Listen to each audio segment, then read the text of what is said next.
જયરાજ સિંહે અત્યાર સુધી એની સ્વાભાવિક પ્રકૃતિ રહી છે, પેલા મારવાના, પછી હાથ જોડી કરવાની અને સમાધાન કરી અને પૂરું કરવાનું. ગોવિંદભાઈ દેસાઈ નામના વ્યક્તિની છરી મારીને આતેડા બાયણે કાઢી લીધા અને પછી એની સમાધાન કરી લીધું.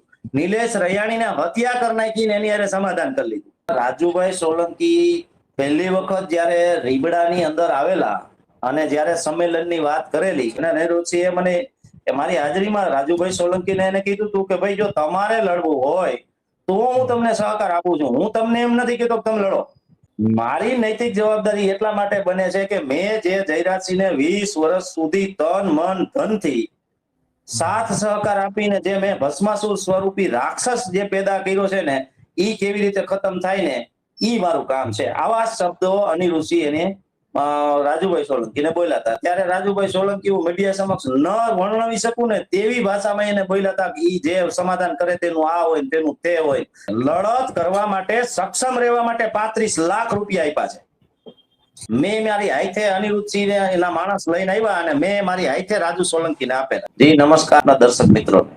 સૌથી પહેલા તો કેસની બાબતમાં વાત કરું તો રાજુભાઈ સોલંકીના દીકરાનું અપહરણ કરી એને મારવાનો અને એની સાથે જે કઈ આરોપી પક્ષે જે કઈ હિન્ન કૃત્યો કર્યા હતા, એનું અપહરણ કર્યું હતું, એ બાબતનો આખો કેસ હતો.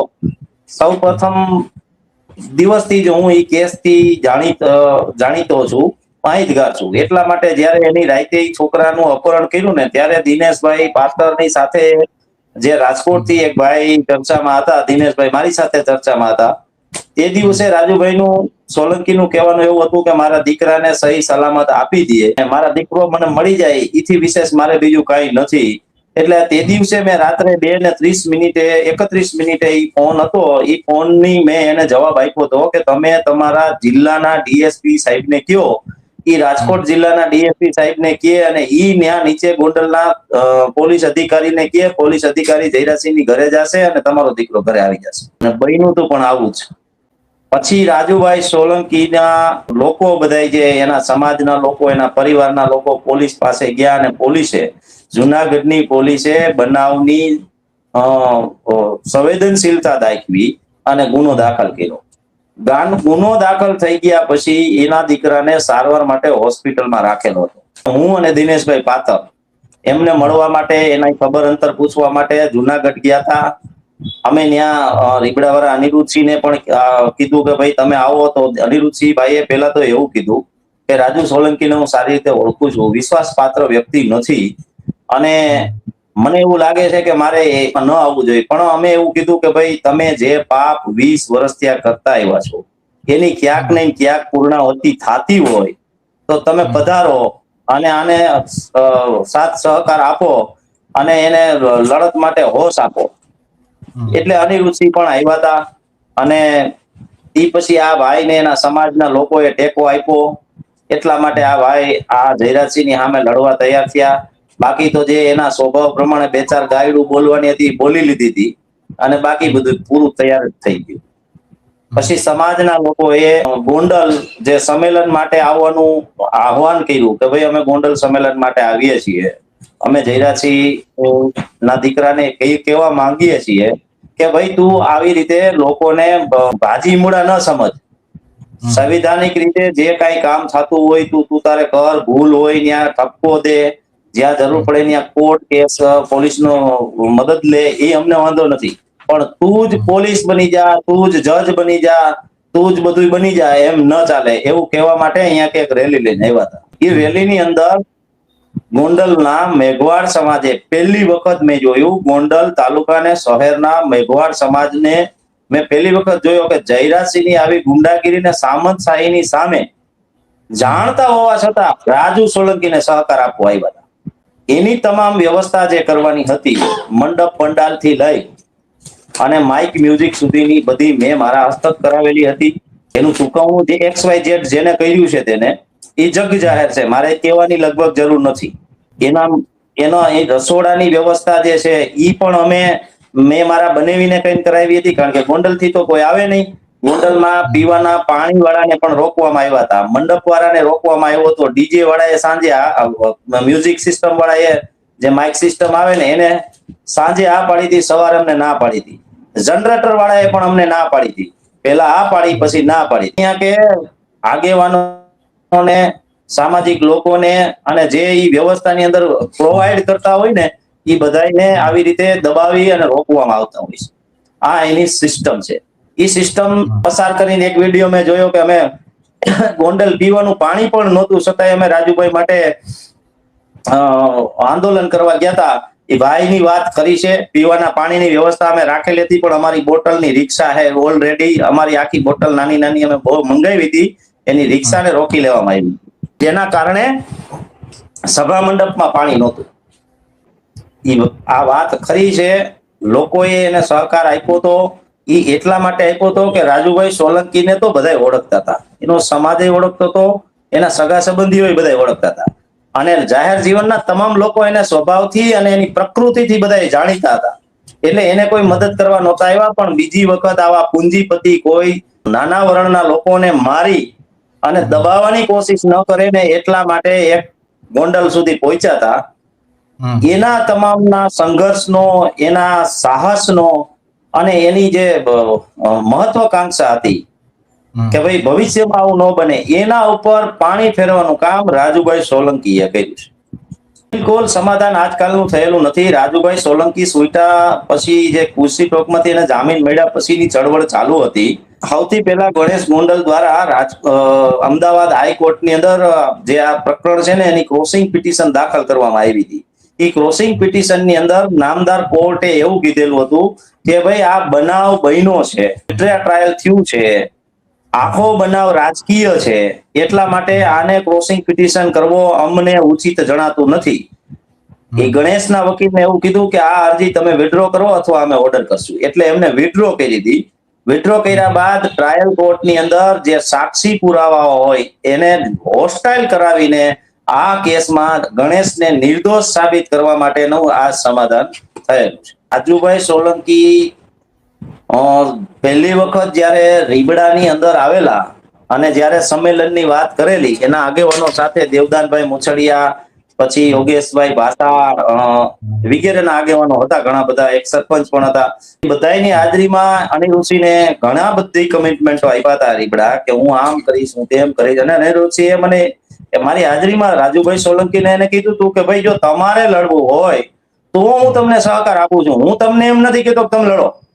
મારી નૈતિક જવાબદારી એટલા માટે બને છે કે મેં જે જયરાજસિંહને 20 વર્ષ સુધી તન મન ધનથી સાથ સહકાર આપીને જે મેં ભસ્માસુર સ્વરૂપી રાક્ષસ જે પેદા કર્યો છે ને, ઈ કેવી રીતે ખતમ થાય ને, ઈ મારું કામ છે. આવા શબ્દો અનિરુદ્ધસિંહ એને રાજુભાઈ સોલંકીને બોલ્યા હતા. ત્યારે રાજુભાઈ સોલંકી હું મીડિયા સમક્ષ ન વર્ણવી શકું ને તેવી ભાષામાં એને બોલ્યા હતા કે ઈ જે સમાધાન કરે તેનું આ હોય, તેનું તે હોય, તે ફલાણા હોય, તે ઢીકડા હોય, આવું ઘણું બધું બોલ્યા.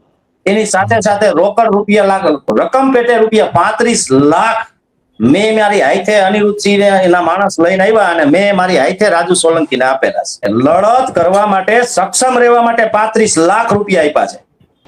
સમાજને ઈ ખબર નહોતી કે આ લડત જે કરવાની છે એ રાજુભાઈ પોતાની સક્ષમતાથી કરે છે કે રાજુભાઈને કોઈ સપોર્ટ કરે છે. સમાજને માત્ર ને માત્ર એટલી ખબર હતી કે સમાજ સાથે થતા અન્યાયો કેવી રીતે રોકી શકાય. એટલે અન્યાય થયો છે, એની સાથે જે કઈ બનાવ બન્યો છે એ બન્યો છે. પોલીસે રિપોર્ટ રજૂ રાખ્યો છે નામદાર કોર્ટ સમક્ષ, ઇલેક્ટ્રોનિક પુરાવા છે.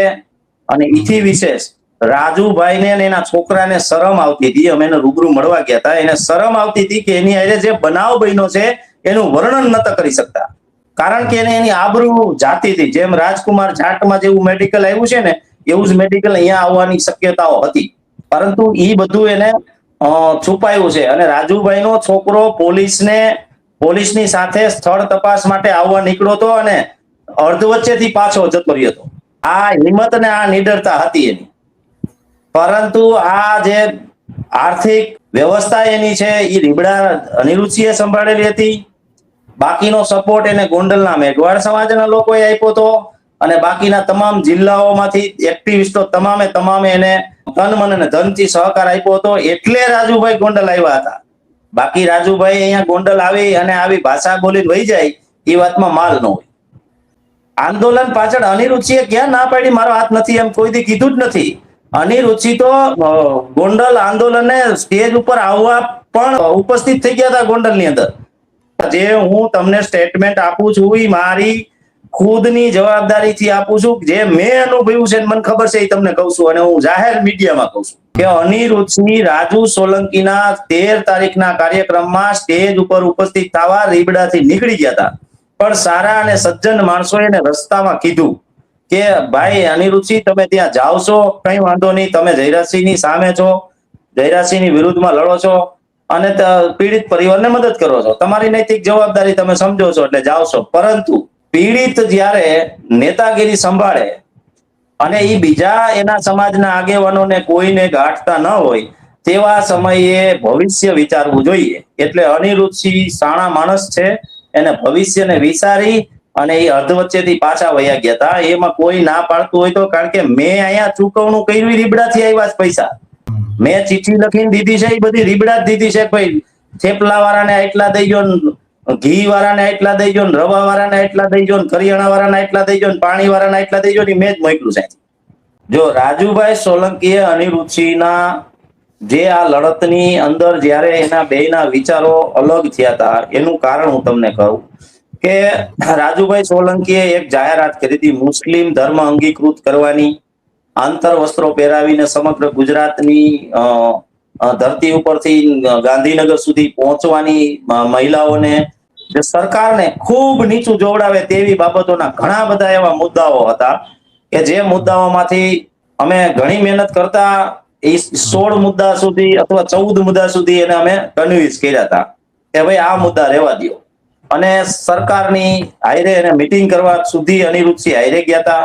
પરંતુ રાજુભાઈ સોલંકીએ સરકારને પણ ત્યારે એવું કહી દીધું હતું કે જે આપણા ડીજીપી છે વિકાસ સહાય, એને એવું કીધું હતું કે તમે એક કામ કરો ને, એવું માની લ્યો ને કે મારા છોકરા ઉપર કોઈ જાતનો અન્યાય થયો જ નથી. ખરેખર એની સ્પષ્ટ અને જે માંગો હતી એ બાબતે સરકાર સહમત હતી કે દાખલા તરીકે હું તમને કહું તો સ્પેશિયલ પીપી ની નિમણૂક કરવાની, ફાસ્ટેગ કોર્ટ નિમવાની, પછી જે પ્રોટેક્શન એને આપવાનું હતું ઈ, પછી એની વાત હતી કે ભાઈ મારા પરિવારને ખોટા ગુનાની અંદર બિનજરૂરી ફસાવે નહીં, તો ઈ બાબત પણ પોલીસ ડિપાર્ટમેન્ટે એવું કીધું હતું કે અમે તમારી હાજરીમાં જુનાગઢ જિલ્લામાં પોલીસને લેખિત અમે કરી દઈએ છીએ અભિપ્રાય કે ભાઈ રાજુભાઈ સોલંકી કે એના પરિવાર વિરુદ્ધ કોઈ પણ ફરિયાદ લઈને આવે તો પ્રથમ એની પૂર્ણ તપાસ કર્યા બાદ એફઆઈઆર કરવી. ત્યાં સુધીનું કમિટમેન્ટ સરકારે આપ્યું હતું. પરંતુ આ ભાઈએ સમાજના લોકોનું સાંભળ્યું નથી, જેને એને આર્થિક સહયોગ કર્યો, જેને એને સાહસ પ્રોવાઈડ કર્યો, એ અનિરુચિનું પણ એને સાંભળ્યું નથી. અને એ ભાઈ એની રીતે સરકારની સામા ચાલ્યા હતા, એટલે એ ગુનાહિત જાળમાં ફસાયેલા હતા, એટલા માટે એની ઉપર ગુસ્સી થઈ ગઈ. જો મને એટલી ખબર પડે કે બિનજરૂરી એના સમાજના લોકોને માત્ર ને માત્ર ગોંડલ સુધી અહીંયા આવવાનું હોય સંમેલનમાં, તો કોઈ અનુસૂચિત જાતિનો કોઈ વિસ્તાર એવો નથી કે જે ગુજરાત રાજ્યમાંથી ગોંડલ સુધી આવવામાં એને આર્થિક સહયોગ કરવો પડે. છતાંય રાજુભાઈ 35 લાખ રૂપિયા અનિરુચિની રીબડાની ઓફિસમાંથી મારા હસ્તે લઈ ગયેલા છે, તો સ્વાભાવિક મને માનવું પડે કે ભાઈ હશે, પૈસાની જ મેટર હશે, હોય જ શકે. દિનેશભાઈ ને 1-2 કરોડ કહેતા હોય તો હું તો એવું કહું છું કે એમની અપેક્ષા તો 3-4 કરોડની હતી. સાંભળો, અમે હાઈકોર્ટ ગયા હતા, જયારે ગણેશના જામીન અરજી મૂકવાની હતી ત્યારે એક સોગંદનામું કરવાનું હતો, એટલે હું રાજુભાઈ ની સાથે હાઈકોર્ટ ગયો હતો.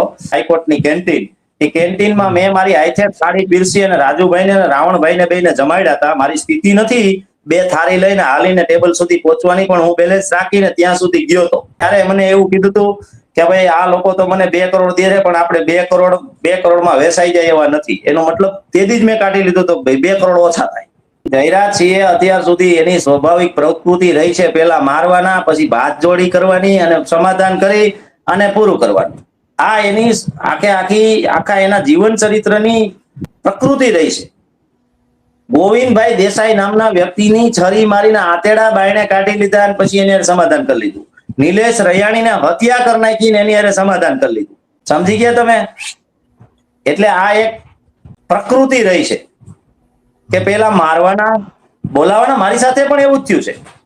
મારવાના, બોલાવાના, જરૂર પડે તો ફોહલાવાના, જરૂર પડે તો હાથ જોડવાના અને સમાધાન કરવાનું, આ સિસ્ટમ રહે કે ભાઈ આવી રીતે જો બને તો ભવિષ્યની અંદર કોઈ સાથે અન્યાય થાય તો કોઈ સમાજના લોકો આવું ખોટું સાહસ કરવા અને સહકાર આપવા માટે કોઈ ઉપસ્થિત ન રહે.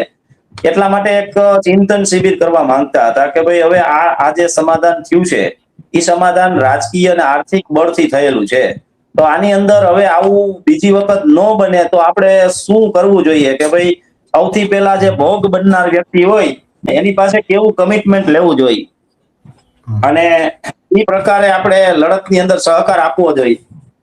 આવી બધી બાબતો હતી. એ સિવાય મારા જાણવા મુજબ એવી પણ બાબત હતી કે નામદાર ટ્રાયલ કોર્ટને એક એવું આવેદન દરેક જિલ્લાના અનુસૂચિત જાતિના સંગઠનો દ્વારા આપવામાં આવે કે નામદાર ટ્રાયલ કોર્ટ કેસના ગુણદોષ જોવે, પોલીસની તપાસ ઉપર ધ્યાન કેન્દ્રિત કરે, જે આપણે ચાર્જશીટ રાખી હોય તે એની ઉપર ધ્યાન કેન્દ્રિત કરે, મેડિકલને ધ્યાનમાં લેવામાં આવે, ઇલેક્ટ્રોનિક પુરાવાને ધ્યાનમાં લઈ અને સીઓ મોટોની સત્તા જે હોય એને આપણે ઇનહેરન્સ પાવર કહી છે એ નામદાર કોર્ટ ટ્રાયલ કોર્ટ વાપરે અને યોગ્ય નિર્ણય કરે.